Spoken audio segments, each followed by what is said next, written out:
রাজধানী জুড়ে নিরাপত্তা ব্যবস্থা জোরদার করা হয়েছে এবং সেই বিষয়ে হাইকোর্ট চত্বর থেকে জানাচ্ছিলেন সহকর্মী খালেদ রায়হান। আওয়ামী লীগ কোনো রাজনৈতিক দল নয়, সন্ত্রাসী সংগঠন বলে মন্তব্য করেছেন ঢাকা বিশ্ববিদ্যালয় কেন্দ্রীয় ছাত্র সংসদের ভিপি সাদিক কায়েম। তিনি বলেন, যেখানেই আওয়ামী লীগের কর্মীদের পাওয়া যাবে সেখানেই প্রতিহত করা হবে। বুধবার রাতে ঢাকা বিশ্ববিদ্যালয় ক্যাম্পাসে বিক্ষোভ মিছিল শেষে রাজু ভাস্কর্যে এসে এসব কথা বলেন তিনি। এ সময় তিনি অনৈক্য দূর করে ঐক্য গড়ার আহ্বান জানান। বলেন, আওয়ামী লীগকে পুনর্বাসন করতে দেওয়া যাবে না। রাজপথ থেকেই আওয়ামী লীগ ছাত্রলীগকে জবাব দেওয়া হবে বলেও জানান তিনি। এর আগে বুধবার রাত ৮টায় ডাকসু ভবনের সামনে গণজমায়েত করে শিক্ষার্থীরা। পরে বিক্ষোভ মিছিল নিয়ে ক্যাম্পাস প্রদক্ষিণ শেষে সমাবেশে বক্তব্য রাখেন ডাকসু নেতারা।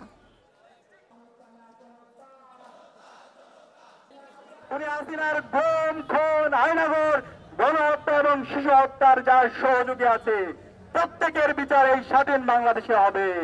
তাদেরকে যেখানে পাওয়া যাবে বাংলাদেশের মুক্তিকামী ছাত্র জনতা, সকল রাজনৈতিক দল, ছাত্র সংগঠনকে আমি অনুরোধ করবো, খুনি হাসিনার দোষরদের যেখানে পাওয়া যাবে সেখানে প্রতিরোধ করে তুলতে হবে।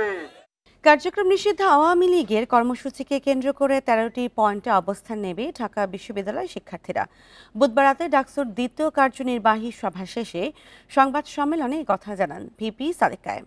বলেন, আন্তর্জাতিক অপরাধ ট্রাইব্যুনালে শেখ হাসিনার হত্যা মামলার রায়ের দিন ঘোষণাকে কেন্দ্র করে ফ্যাসিস্টদের দেয়া লকডাউন কর্মসূচি রুখে দেবে শিক্ষার্থীরা। ফ্যাসিস্টদের মাথাচাড়া দেওয়ার সুযোগ দেওয়া হবে না উল্লেখ করে তিনি বলেন, জুলাই আন্দোলনের মতো সারা দেশের স্কুল কলেজের শিক্ষার্থীরা আবারও প্রতিরোধ গড়ে তুলবে। বৈঠকে ২০১৯ সালে শেখ হাসিনাকে ডাকসুর আজীবন সদস্য করার প্রস্তাবকে অবৈধ উল্লেখ করে তা বাতিলে সবাই একমত হয়েছে বলেও জানান ডাকসু ভিপি।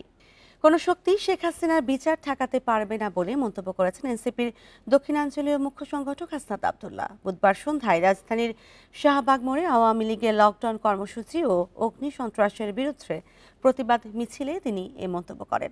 হাসনাত বলেন, ২ বছর আগে শেখ হাসিনা বলেছিলেন, যারা পাশে আগুন দেবে তাদের যেন আগুনে ছুঁড়ে ফেলা হয়। দেশের মানুষ এখন সে কাজই করবে। তিনি আরও বলেন, ভারতে বসে শেখ হাসিনা দেশবিরোধী যে ষড়যন্ত্র করছেন তা রুখে দেওয়া হবে। প্রতিবাদ মিছিলটি বাংলা মোটরে এনসিপির অস্থায়ী কার্যালয় থেকে শুরু হয়ে শাহবাগ মোড়ে গিয়ে শেষ হয়। আজ জাতির উদ্দেশ্যে ভাষণ দেবেন প্রধান উপদেষ্টা অধ্যাপক মোহাম্মদ ইউনূস। তিনি দুপুরে ভাষণ দেবেন বলে জানিয়েছেন প্রধান উপদেষ্টার প্রেস উইং। অধ্যাপক মোহাম্মদ ইউনূসের ভাষণে চলমান রাজনৈতিক সংকটে দেশবাসীর প্রতি শৃঙ্খলা বজায় রাখার আহ্বান আসতে পারে। এছাড়া জুলাই জাতীয় সনদ বা সংস্কার প্রস্তাব বাস্তবায়নের বিষয়ে সিদ্ধান্ত জানাতে পারেন বলেও ধারণা করা হচ্ছে। প্রধান উপদেষ্টার ভাষণ বাংলাদেশ টেলিভিশন, বিটিভি নিউজ এবং বিটিভি ওয়ার্ল্ড সরাসরি সম্প্রচার করবে। সবশেষ গত ৫ আগস্ট জুলাই গণঅভ্যুত্থান দিবস উপলক্ষে জাতির উদ্দেশ্যে ভাষণ দিয়েছিলেন প্রধান উপদেষ্টা অধ্যাপক মোহাম্মদ ইউনূস। রাজনৈতিক দলগুলোর সাথে আজ থেকে সংলাপ শুরু করবে নির্বাচন কমিশন। ত্রয়োদশ সংসদ নির্বাচনের তফসিল ঘোষণার আগে দ্রুত প্রস্তুতি শেষ করতে এই উদ্যোগ নিয়েছে ইসি। নতুন দলে নিবন্ধন দিতে দেরি হওয়া এবং আরপিও চূড়ান্ত না হওয়ার সংলাপ শুরু করতে দেরি করে ইসি। নিবন্ধিত দলগুলোকে নিয়েই সংলাপ করবে ইসি। সংলাপে এলডিপি, বাংলাদেশ কংগ্রেস, বাসদ, বাংলাদেশ মুসলিম লীগ সহ ১২টি দলকে আমন্ত্রণ জানিয়েছে ইসি। সময় কম থাকায় এবার দলগুলোর সাথে আলাদা সংলাপ হবে না। প্রতিটি সংলাপে সমমনা দলগুলোর নেতাদের একসাথে ডাকার নীতিগত সিদ্ধান্ত কমিশনের। তফসিল ঘোষণার আগে সংলাপ সফল করাকে বড় কাজ বলে মনে করছেন কর্মকর্তারা। রাজনৈতিক দলের পরে পর্যবেক্ষক ও জুলাই যোদ্ধাদেরও সংলাপে ডাকা হবে। বর্তমানে ৫৪টি নিবন্ধিত দলের মধ্যে আওয়ামী লীগের নিবন্ধন স্থগিত রয়েছে। জাতীয় পার্টি ও ১৪ দলীয় জোটের শরিক নিবন্ধিত দলগুলোকে সংলাপে ডাকা হবে কিনা তা স্পষ্ট করেনি ইসি। শেখ হাসিনাকে ভারতের গণমাধ্যমে সাক্ষাতের সুযোগ দেয় ঢাকার নিযুক্ত দেশটির ডেপুটি হাই কমিশনার পবন বাদেকে তলব করে গভীর উদ্বেগ জানিয়েছেন পররাষ্ট্র মন্ত্রণালয়।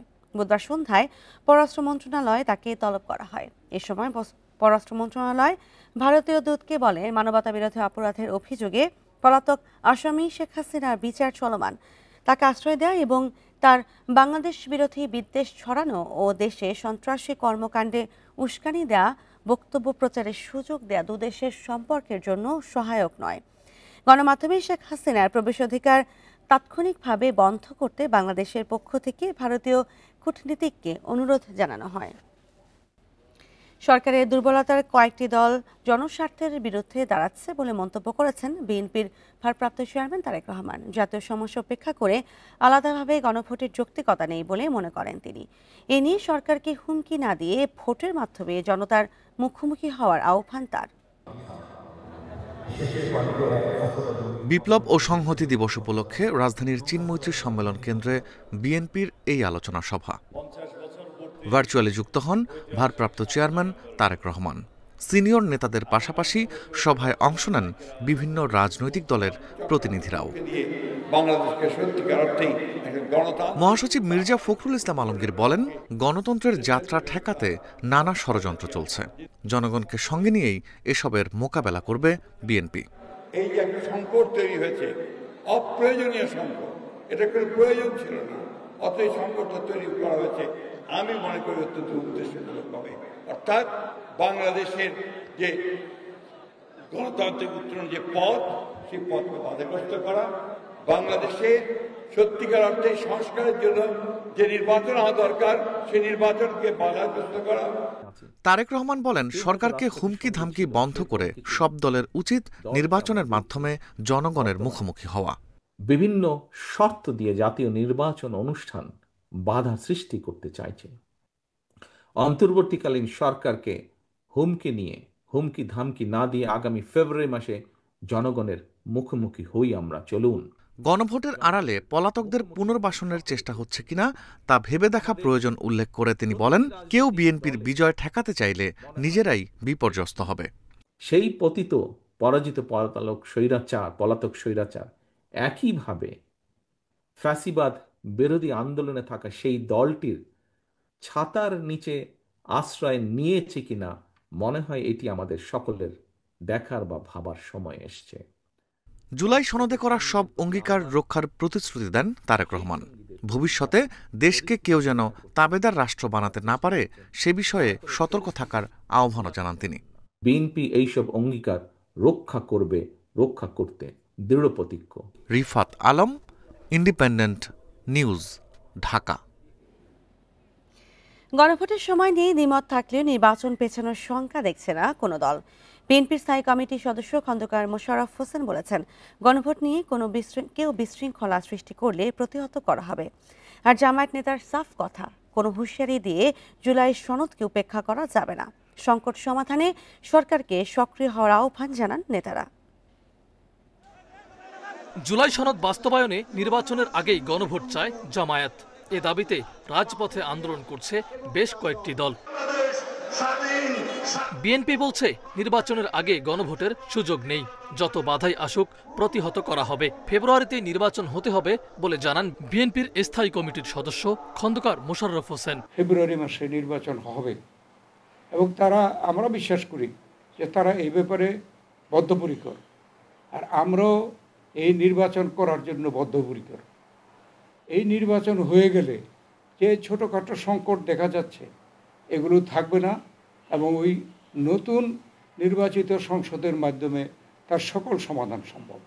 আর জামায়াত নেতার মন্তব্য, জুলাই সনদকে উপেক্ষা করছে বিএনপি। বলেন, ফেব্রুয়ারিতে নির্বাচন হবে এবং তার আগেই হতে হবে গণভোট। জুলাইয়ের সনদটা বানচাল করার জন্য একই দিনে নির্বাচন করতে চায়। আর জামায়াত নির্বাচন ফেব্রুয়ারিতে হোক এটা বারবার বলেছে, শুরু থেকে দাবি করেছে। ওনারা তো ডিসেম্বরে নির্বাচন চাইছে, আমরা বলেছি ফেব্রুয়ারিতে করেন। জুলাই সনদে এখনো স্বাক্ষর করেনি এনসিপি। তারা চায় আইনি ভিত্তি, তবে ফেব্রুয়ারির নির্বাচনের জন্য প্রস্তুতি নিচ্ছে দলটিও। জুলাই সনদে আমরা সাইন করিনি কারণ তখন একটা বাস্তবায়নের রূপরেখা ছিল না। আমরা বলেছিলাম বাস্তবায়নের রূপরেখা আসলে তখন আমরা সাইন করব। ঐকমত্য কমিশন থেকে কিন্তু বাস্তবায়নের কিছু প্রপোজাল প্রধান উপদেষ্টার কাছে দিয়েছে। প্রপোজাল আসছে, এখনো সিদ্ধান্ত হয়নি। বাস্তবায়নের একটা রূপরেখা আসছে গ্রহণযোগ্য, তখন সাইন করব। আর বাস্তবায়ন না হলে কাগজে একটা সাইন করে সেটা দিয়ে মুড়ি খাওয়ার তো আসলে কোনো অর্থ নেই। এদিকে জুলাই সনদ বাস্তবায়ন ইস্যুতে সরকার 7 দিনের সময় দিলেও ঐক্যমত্যে পৌঁছাতে পারেনি দলগুলো। মাহফুজার রহমান মিলন, ইন্ডিপেন্ডেন্ট নিউজ, ঢাকা। রাজধানীতে আশঙ্কাজনক হারে বাড়ছে গাড়ির কালো ধোঁয়া। বুয়েটের গবেষণা মতে বায়ু দূষণের 25 থেকে 30 ভাগই আসে মেয়াদোত্তীর্ণ যানবাহনের কালো ধোঁয়া থেকে। পরিবেশ ও জলবায়ু পরিবর্তন আন্দোলনের জরিপ বলছে দূষণের কারণে বছরে নগরবাসীর ক্ষতি 2000 কোটি টাকার বেশি। পরিবেশ অধিদপ্তরের দাবি, তদারকির অভাবে নিয়ন্ত্রণে আসছে না গাড়ির কালো ধোঁয়া। বিশেষজ্ঞরা বলছেন, জবাবদিহি না থাকা ও গোষ্ঠীর স্বার্থে প্রকল্প নেয়ার উন্নয়ন হচ্ছে না পরিবেশের। ক্যামেরায় ধরা পড়া ধোঁয়াশার চিত্র চলমান কোনো কর্মযজ্ঞের নয়। প্রায় 1000 কোটি টাকা ব্যয়ে গড়ে তোলা পরিবেশ বান্ধব এয়ারপোর্ট রোডের দৃশ্য এটি। বুয়েটের সাম্প্রতিক গবেষণা বলছে বায়ু দূষণের 25 থেকে 30 ভাগই আসে মেয়াদোত্তীর্ণ যানবাহনের কালো ধোঁয়া থেকে। বিআরটির তথ্য অনুযায়ী রাজধানীতে প্রতি 10 গণপরিবহনের 6টির ফিটনেস নেই। সব হলো ব্যক্তি কেন্দ্রিক, তার স্বার্থের উপরে। তা এখন আপনি বলতে পারেন এগুলো দেখার কেউ নাই, না নাই। সবচেয়ে বড়ই হচ্ছে এখানে কোনো দেখার কেউ নেই, কোনো জবাবদিহিতা নাই।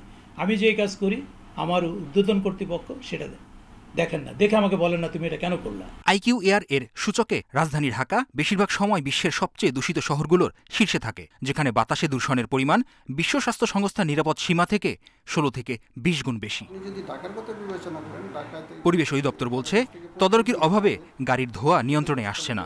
আমাদের এই পরিবেশ অধিদপ্তর থেকেই যায়, তারপরে পাশাপাশি তো বিআরটিএ বা আদার্স সিটি কর্পোরেশন আদার্স প্রতিষ্ঠানগুলোও প্যারালালি মোবাইল কোড এবং এনফোর্সমেন্ট কার্যক্রম চলমান রয়েছে। আমাদের ইলেকট্রিক ভেহিকেলের প্রাইসটা অনেকটা কমে আসছে, যখন কমে আসছে তখন ফুয়েল কস্টটা কমে যাবে, আমরা অটোমেটিকই যাব, সেই ক্ষেত্রে আমরা দুইটা বেনিফিট পাবো, এক হলো দূষণও কিছু কমে যাবে।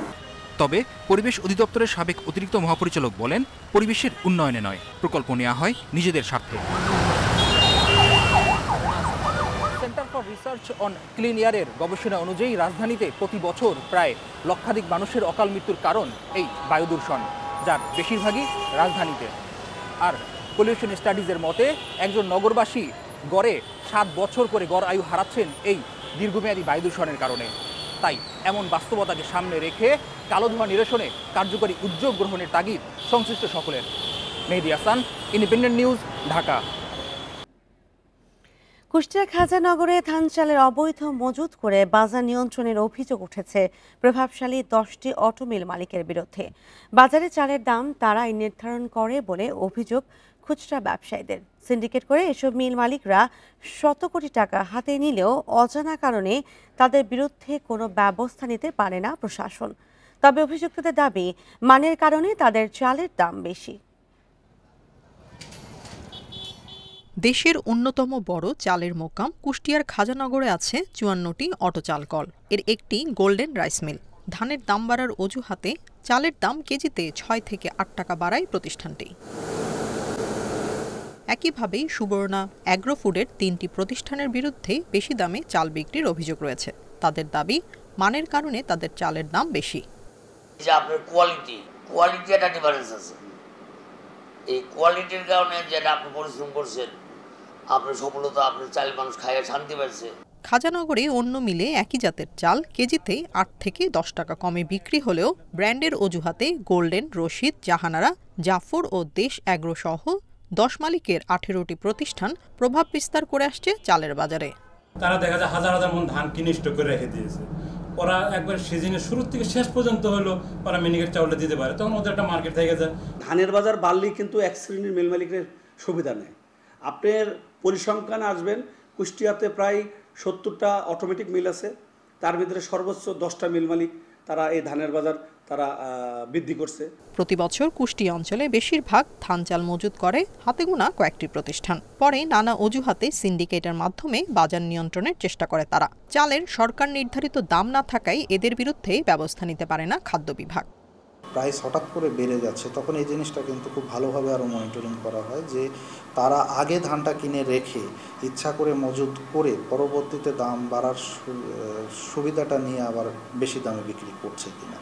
এগুলো ক্ষেত্রে যদি কখনো ব্যত্যয় পাওয়া যায় সেক্ষেত্রে আমরা জরিমানাও করে থাকি। অটোমিল মালিকরা ব্যাংক থেকে কোটি কোটি টাকা ঋণ নিয়ে সব মৌসুমেই ধান চাল মজুত করেন, আর সুযোগ বুঝে সংকটের নামে ভোক্তার পকেট কাটছেন বলে অভিযোগ খুচরা ব্যবসায়ীদের। Independent news. রমজানে নিত্যপণ্যে বাজার নিয়ন্ত্রণে চাঁদাবাজি বন্ধ করা এবং বেসরকারি প্রতিষ্ঠানের পাশাপাশি সরকারকেও ভোগ্যপণ্য আমদানির দাবি জানিয়েছেন ব্যবসায়ীরা। বুধবার এফবিসিসিআই আয়োজিত মতবিনিময় সভায় এ দাবি জানান তারা। বাজার স্বাভাবিক রাখতে ব্যবসায়ীদেরকেও আন্তরিক হওয়ার আহ্বান এফবিসিসিআই-এর প্রশাসকের। প্রতি রমজানে অস্থির হয় নিত্যপণ্যের বাজার। কারণ ছাড়াই দাম বেড়ে যায় ভোজ্য তেল, পেঁয়াজ, চিনির মতো পণ্যের। এসব বিবেচনায় আসন্ন রোজায় বাজার স্বাভাবিক রাখতে ব্যবসায়ীদের সাথে মত বিনিময় করে এফবিসিসিআই। ব্যবসায়ীরা অভিযোগ করেন, চাঁদাবাজি বন্ধে এখনই কার্যকর ব্যবস্থা না নিলে রোজায় দাম নিয়ন্ত্রণ কঠিন হবে। রোজার পণ্য আমদানিতে শুল্ক কর ছাড়ের দাবি তাদের। অভিযানের নামে অযথা হয়রানি বন্ধেরও দাবি জানান ব্যবসায়ীরা। চাঁদাবাজির মহা প্রলয় চলছে, আমরা কি করব? মাল নামালে চাঁদা দিতে হয়, মাল উঠালে চাঁদা দিতে হয়, বস্তা উঠালে চাঁদা দিতে হয়, বস্তা নামালে চাঁদা দিতে হয়। কারণ বাজার, মৌলভীবাজার, ছটাকি ব্যবসায়ীকে দিয়ে আপনারা করেন, যেখানে থেকে ডিস্টার্বটা মেইন সেখানে গিয়ে আপনারা করার কারণ করছেন না। যেখানে সাপ্লাই চেনের ডিস্টার্ব আছে আপনারা যান, টিম যান সেখানে। তবে মিল মালিকদের প্রতিনিধিদের দাবি, শীতে কারখানা চালু রাখতে জ্বালানি সরবরাহ নিশ্চিত করতে হবে। দোষারোপ না করে সরকারকেও পণ্য আমদানির আহ্বান তাদের। ভোজ্য তেল এবং চিনি মার্কেট স্টেবলের জন্য যদি এরকম রমজানের সময় কেন সরকার সরাসরি আমদানি করে না? কারণ ব্যবসায়ীদেরকে তাকায় সব দোষ ব্যবসায়ীদেরকে ঘাড়ে দিয়ে সরকার বা কোনো সরকারি সংস্থা যদি দায় এড়াইতে চায়, আমি মনে হয় সেটা সঠিক না। ব্যবসায়ীদের সমস্যা নিয়ে পুলিশ, বাংলাদেশ ব্যাংক ও এনবিআর এর সাথে আলোচনা করার আশ্বাস দেন এফবিসিসিআই প্রশাসক। পাশাপাশি এফবিসিসিআই থেকে বাজার তদারকির কথাও জানান তিনি। সকলের স্বার্থকে বিবেচনায় রেখে আমরা আমাদের কার্যক্রম পরিচালনা করব। ব্যবসায়ী সমিতি, চেম্বার নেতৃবৃন্দ যারা আছেন তাদের প্রতি আমাদের আহ্বান থাকবে, খাদ্যে কোনো ধরনের ভেজাল যাতে না হয় সেই জন্য আমরা নিজ নিজ জায়গা থেকে তদারকিটা নিশ্চিত করব। মত বিনিময় সভায় খেজুর, ভোজ্য তেল, চিনি, ডাল ব্যবসায়ীরা উপস্থিত থাকলেও ছিলেন না পেঁয়াজ ব্যবসায়ীরা। Shahid Ahmed, independent news, Dhaka. BCB পরিচালক আসিফ আকবরকে আপত্তিকর মন্তব্যের জন্য ক্ষমা চাইতে 3 দিনের আলটিমেটাম দিয়েছে সাবেক বর্তমান ফুটবলার ও ফুটবল সংশ্লিষ্টরা। বুধবার জাতীয় স্টেডিয়ামে সাবেক ফুটবলার, কোচ ও সংগঠকরা আসিফের বক্তব্য প্রত্যাহার ও ক্ষমা চাওয়ার দাবি জানিয়ে মৌন মিছিল করেন। আসিফ যদি কোনো পদক্ষেপ না নেন তাহলে 3 দিনের মধ্যে কঠোর কর্মসূচি ঘোষণার কথা জানানো হয়।